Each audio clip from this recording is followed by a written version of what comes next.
আমাদের মাঝে এসে উপস্থিত হয়েছেন আজকের অনুষ্ঠানের বিপুল সম্মানিত প্রধান অতিথি, পাকুন্দিয়ার কৃতি সন্তান, পাকুন্দিয়ার গৌরব জনাব আলহাজ অ্যাডভোকেট মোহাম্মদ জালাল উদ্দিন। সারাদিনের প্রোগ্রাম 2 ঘন্টা লেট হয়ে গেছে। আমি এই স্কুলটা এমন একটা সুন্দর জায়গায় অবস্থিত, যেটা সৈয়দগাঁও সহ অপর এলাকার আশেপাশের গ্রামগুলি এই স্কুল দ্বারা উপকৃত হচ্ছে। এই স্কুলের সমস্ত শিক্ষাদান পাঠদান করা হচ্ছে। এই স্কুলের প্রধান শিক্ষক খুরশিদুদ্দিন সাহেব এবং ওনার সহকর্মীদেরকে নিয়ে এই স্কুলটাকে অত্যন্ত চমৎকারভাবে পরিচালনা করছেন। আমি এই স্কুলের উত্তরোত্তর উন্নতি কামনা করছি। আর বিশেষ করে আপনারা সবাই জানেন যে ওই 12ই ফেব্রুয়ারি অনুষ্ঠিত জাতীয় যেটা অনুষ্ঠিত হবে।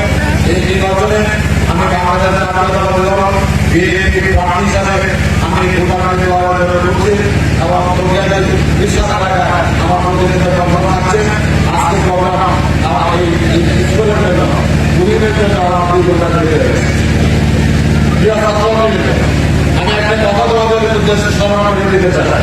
এখানে যারা আমরা আছি বিশেষ করে সফটওয়্যার সামরিক কর্মকর্তা এবং আমার ছোট ভাই বিমানের ইঞ্জিনিয়ার অবদায়িত সফটওয়্যার সামরিক আছে এবং দুর্গত নদী তার দুর্গত নদী তাদের দুর্গত নদী সেখানে থাকে। আমিও এরকম এই লেখাপড়া করে এসেছি। আজকে জন্য আমরা তারা স্কুল করে আসা সবাইকে তারপরে আমরা তারা অবস্থান থেকে দেশকে সেবা করে যাচ্ছে, বিদেশের চাকরি করে আমার দেশকে সেবা করে যাচ্ছে। আমিও দেশকে সেবা রক্ত নিয়ে সামনে থেকে এগিয়ে যাচ্ছে।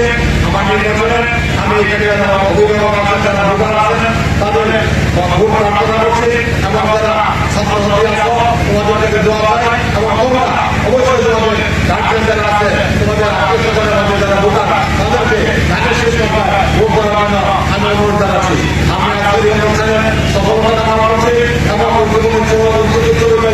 আমি যদি কোনো ব্যবস্থায় যেতে পারি নিশ্চয়ই আমার ছোট ভাই, আমার ভাইয়ের যারা এখানে পরিচালক আছে সবাই আমার আদরের, বিশেষ করে সভাপতি আমার অত্যন্ত আদরের, সকল আদরের এই পরিবারকে আমি নিয়ে একসাথে কাজ করবো এবং এই স্কুলের কাছে দাঁড়াবো। এই কথা রেখে এই প্রত্যাশা রেখে আমি আজকে সফলতা কামনা করে আমার বক্তব্য শেষ করি। ধন্যবাদ সবাইকে। আসসালামু আলাইকুম।